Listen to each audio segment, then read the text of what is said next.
जय हिंद। चलिए इस वीडियो में हम आज जो एग्ज़ाम हुई है आपकी बिहार पुलिस का फर्स्ट डे जो एग्ज़ाम हुआ है 7 तारीख वाला, इस एग्ज़ाम को हम देखते हैं, एग्ज़ाम का एनालिसिस करते हैं कि एग्ज़ाम कैसा रहा आपका। तो एग्ज़ाम का जो क्वेश्चन जो विद्यार्थी से पूछने पे पता चला है, जो भी 10-20 क्वेश्चन उसने बताया है, उसके आधार पे हम आपको बता रहे हैं कि क्वेश्चन लेवल उतना ज़्यादा हार्ड नहीं था, नॉर्मल क्वेश्चन था। और चूँकि आमतौर पर बताते हैं नॉर्मल बोलने का रीज़न क्या होता है कि जितने सारे स्टूडेंट होते हैं जिनसे भी एग्ज़ाम के बाद क्वेश्चन पूछे हैं तो उनको तो वही क्वेश्चन याद होगी ना, जो आसान है, जो लगे कि नहीं भाई ऑनलाइन क्वेश्चन है, सिंपल छोटा सा क्वेश्चन है। तो जितना भी क्वेश्चन अभी तक मेरे पास आया है वो लगभग जो है बहुत छोटा छोटा क्वेश्चन है।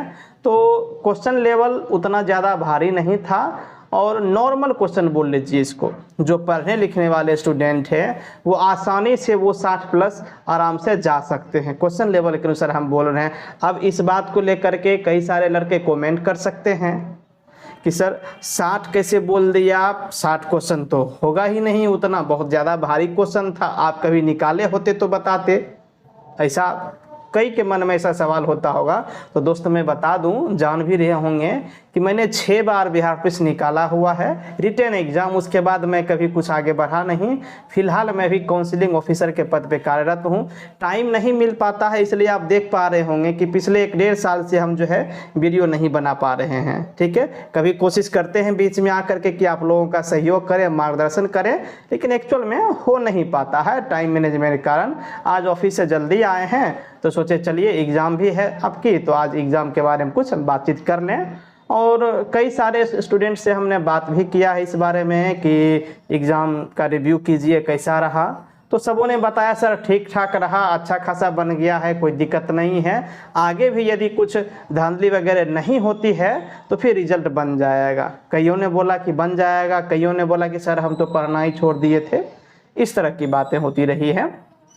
अब आपको एक न्यूज़ हम बताते हैं, आज की ही खबर है कि खगड़िया के एक क्षेत्र है परबत्ता थाना, वहां से 90 स्टूडेंट को एक मैरिज हॉल से पकड़ा गया था। वो न्यूज़ चैनल के माध्यम से जो है हमने जाना, तो 90 स्टूडेंट को एक साथ मैरिज हॉल में पकड़ा गया था और सबों को वही आंसर रटाया जा रहा था। अब वो आंसर कहाँ तक सही है, ये बातें मॉर्निंग की ही है। और ये बातें ये जो थाना अध्यक्ष के द्वारा पकड़ा गया है ये कल शाम में ही पकड़ाई है, कल रात में ही पकड़ाया गया है। ठीक है, अब उस पेपर का इस पेपर से क्या वाकई में कोई संबंध है या नहीं है, रियलिटी रही है या नहीं रही है, ये तो अब आगे पता चल ही जाएगा। प्रेजेंटली यही जान लीजिए धांधली करने वाले कोशिश में लगे हुए हैं और सरकार भी अपने तरफ से पूर्णतः तैयार है कि धांधली को रोका जाए। ठीक है, हम आप लोगों से बस यही कहेंगे कि आप लोग जो है हमेशा खुद के दम पे तैयार रहिए। धांधली भाई क्यों उतना मथा लगाना, शांति से पढ़िए। यदि आप अच्छे मन से पढ़े हुए होंगे, 3-4 महीने भी पढ़े हुए होंगे, और यदि आप ग्रुप डी के लिए भी पढ़े हुए हैं, बिहार पुलिस छोड़ दीजिए आप, हम बिहार पुलिस की बात नहीं कर रहे हैं पढ़ने के बारे में। यदि आप किसी भी कंपटीशन एग्ज़ाम के लिए तैयारी कर रहे होंगे, ग्रुप डी के लिए पढ़े हुए होंगे, एसपीडी लूसेंट पढ़े हुए होंगे, वो एसपीडी का जो रेलवे सामान ज्ञान आता है वो पढ़े हुए होंगे, सामान्य विज्ञान जो आता है वो पढ़े हुए होंगे, तो हो गया आपका रिजल्ट बन जाएगा। ज़्यादा कुछ पढ़ना उड़ना इसमें होता नहीं है बिहार पुलिस में। ठीक है, बस समझना है कि भाई क्या क्या है। तो बाकी आगे जिनका भी एग्ज़ाम बचा हुआ है 7 तारीख के बाद, बाकी इस महीने तो सारा एग्ज़ाम ही चलने वाला है, तो बाकी जिनका भी एग्ज़ाम बचा हुआ है हम कहेंगे कि आप लोग आज के क्वेश्चन पेपर को देखते हुए अपने ढंग से तैयारी करिए। तैयारी क्या करिए, रिवीजन करना। अब तैयारी करने का तो समय गया आपका, बस रिवीजन करना है और यहाँ वहाँ फालतू दिमाग को हटा दीजिए। ठीक है, बस यही चीज़ें हैं। बाकी कटअप जो है कम ही रहने वाली है, कटअप ज़्यादा जाने वाली है नहीं।